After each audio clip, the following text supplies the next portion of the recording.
¿Cómo se te ocurrió la idea de escribir esta novela? Bueno, vamos a ver, la novela está inspirada en un romance real que es entre el poeta de la generación del 27, Pedro Salinas, y una profesora americana que vino a la residencia de estudiantes. Entonces, este es un romance real y hace años se publicaron las cartas. Yo las leí, me llamaron mucho la atención porque fíjate que Salinas era un hombre hecho y derecho ya. Entonces, y las cartas son las cartas de un niño, o sea, es eso de que cuando nos enamoramos todos nos volvemos adolescentes, ¿no? Bueno, pues eso pasó, a mí siempre me fascinó Salinas, está considerado como el mejor poeta del amor, ¿no?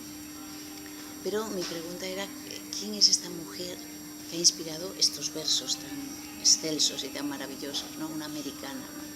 Y aprovechando un viaje de promoción que estaba haciendo en Estados Unidos para otra novela, esperando a Robert Capa, me acerqué a la Universidad de Harvard, pude consultar las cartas y pude saber un poquito más acerca de esta mujer, ¿no? Y leí una cosa que me llamó mucho la atención, porque ella contaba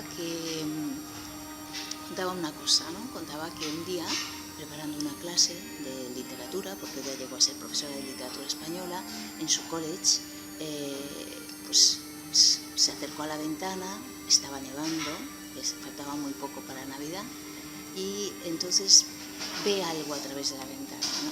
Entonces a mí esta imagen me resultó muy conmovedora, o sea, sobre todo porque a mí nunca me ha pasado nada parecido, ¿no?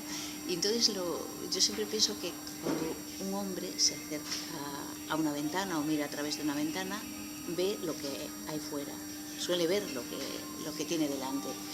Cuando es una mujer la que se asoma a una ventana, además de lo que tiene delante, ve también todo lo que ha dejado detrás, ¿no?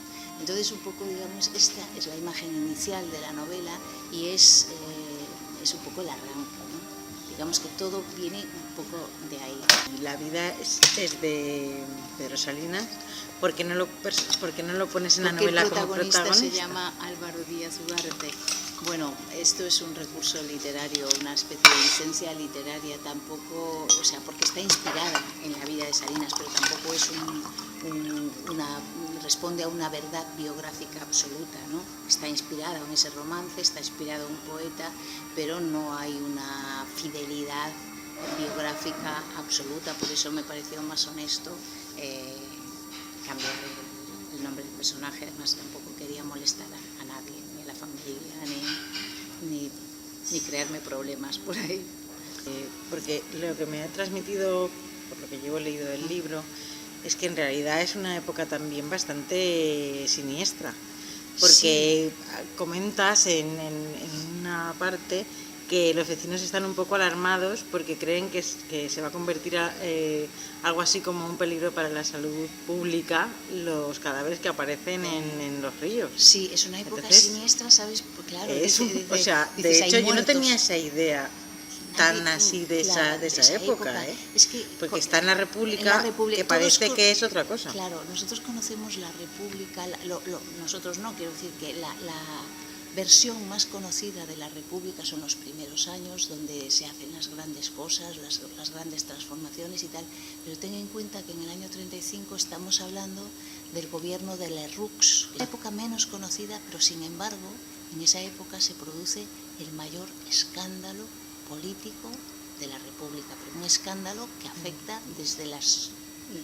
el tope del gobierno, alcaldes, ministros, diputados, empresarios, periodistas, en una red de corrupción, en un tablero que provocó el escándalo más grande de toda la República, un escándalo político de primera magnitud, un escándalo de Estado, el caso Gürtel de la época, ¿vale? Para entendernos. Entonces, en esas circunstancias, pues y en ese ambiente se desarrolla la novela. Y otra cosa que tienes razón, en lo que tiene de siniestro la época y de negro, el lado negro, es que estaba muy reciente, fíjate, un año había pasado desde la revuelta de Asturias. La revuelta de Asturias acabó con muertos, con miles de muertos, y acabó con miles de detenidos y con las cárceles llenas. Y todavía en el 35, que yo he consultado en las hemerotecas, los periódicos de la época, aparecían ejecuciones diarias, o sea, condenas a muerte que se aplicaban todos los días. O sea, era un país tocado del ala, pero a fondo. Y encima, sobre esa situación y sobre ese ambiente, una trama de corrupción política del máximo nivel. Pero fíjate, además, esto que era así como te estoy contando, también pues era una época en la que las fiestas del Palace estaban a tope, de que la gran sociedad se reunía, que se hacían... es decir, siempre hay muchos mundos dentro del mundo. Está el Madrid del Palace y el Madrid de la Ribera de Curtidores, el Madrid de los limpiabotas, de los vendedores de periódicos callejeros, el Madrid del ensanche, que se está creciendo la ciudad en los barrios obreros de los alrededores, como el barrio de la Prosperidad, donde también transcurre parte de la novela. Es decir, hay muchos mundos. Madrid es una ciudad en ese momento a caballo entre dos mundos, ¿no? Y eso, que desde el punto de vista político tiene su lectura, desde el punto de vista literario es muy rico, te da mucho juego. Hablas de que el amor no es un verso libre, ¿por qué? Bueno, es el único título posible para esta novela, era el único título posible, además me gusta mucho, estoy muy orgullosa de este título, porque estamos hablando de poetas, o sea, el personaje es un poeta, y porque el verso libre tiene muchas connotaciones, ¿no? Y todos la entendemos perfectamente, todos entendemos las connotaciones, y además todos, de alguna manera, en algún momento de nuestra vida podemos decir esa frase: el amor no es un verso libre, ¿o no? Tiene el problema el título de que en inglés no es literalmente traducible, ¿sabes? Entonces lo hemos cambiado para el inglés. Se titula Love is not for poets. El amor no es para los poetas. Era la única manera de aproximarnos al sentido, ¿no? También tiene mucha fuerza el amor no es para los poetas. El amor no es para los poetas. Precisamente. Precisamente. ¿Cuál es el objetivo último de este libro? El objetivo de cualquier... O sea, ¿qué espero yo que encuentre el lector en el libro? ¿Qué objetivo tenías tú, el fin último, cuando te pusiste a escribirlo? ¿O cuando acabaste de escribirlo o cuando estabas escribiendo? Yo cuando escribo un libro no tengo no me marco un mensaje que quiera transmitir, ni un contenido que quiera tal, no, yo lo único que me planteo es contar una historia, y lo hago lo mejor que puedo con las armas que tengo en la mano. Yo tenía claro la historia que quería contar, tenía ciertas dificultades para decir cómo la voy a contar, ¿no? Porque tenía algunos problemas narrativos y de otro tipo que solventar, y una vez que resolví eso, pues quería contar una historia. Una novela es contar una historia. Yo no me propongo un fin intelectual, ni moral, ni comprometido, ni convencer a nadie, ni transmitir grandes verdades. Yo me propongo contar una historia, soy solo novelista, no, nada más. ¿Y cómo es tu proceso creativo? ¿Cambia con cada novela o siempre más o menos sigues las mismas pautas? Hombre, yo tengo una marca del zorro, ¿no? Unas huellas dactilares propias a la hora de escribir, que las vas adquiriendo con el tiempo y con tu trayectoria, ¿no?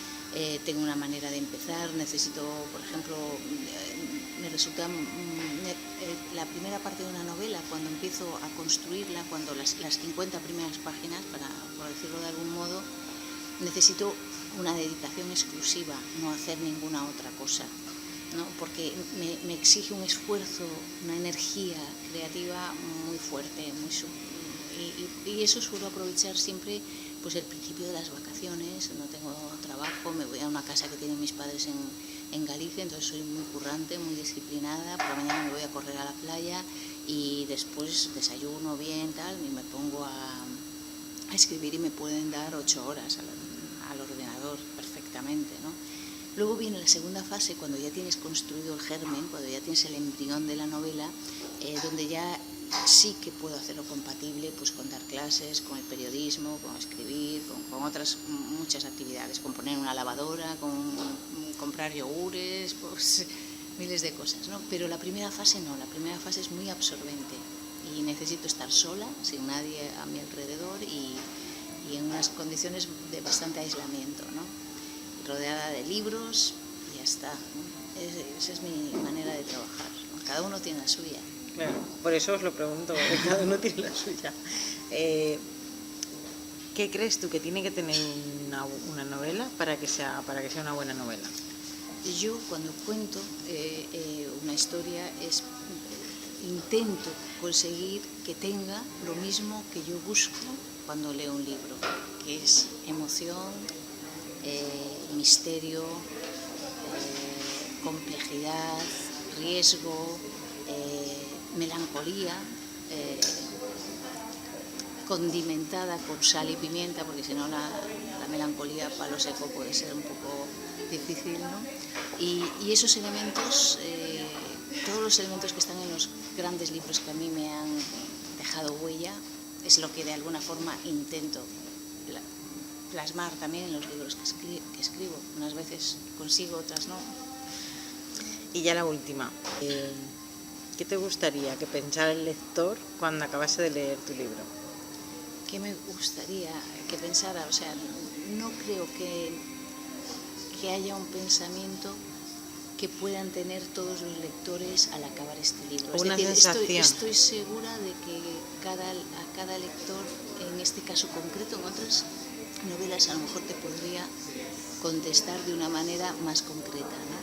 Pero estoy segura de que este libro va a provocar lecturas muy distintas. Es decir, el lector va a tener que poner mucho de su parte en la lectura, por lo tanto, a ti te va a decir una cosa este libro y a otra persona va a hacer otra lectura. Es decir, no hay un mensaje unívoco, creo yo. A lo mejor me pero equivoco, a ti, ¿qué te gustaría? Porque yo te pregunto lo que a ti, ¿qué sensación quisieras dejar? ¿Qué te gustaría que pensase? A mí lo que me gustaría es que el libro provocara una sensación, o sea, es decir, que una persona llega a su casa una tarde de sábado, se planta en el sofá con la lamparita, el libro, y que se pase allí una tarde deliciosa leyendo, metida en otro mundo y perfectamente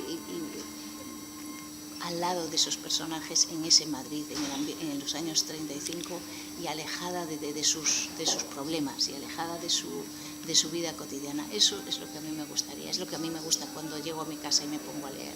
Es decir, un libro es eso, una ventana que abres a otro mundo, y que te alejas un poco de todas estas miserias que nos rodean, ¿no?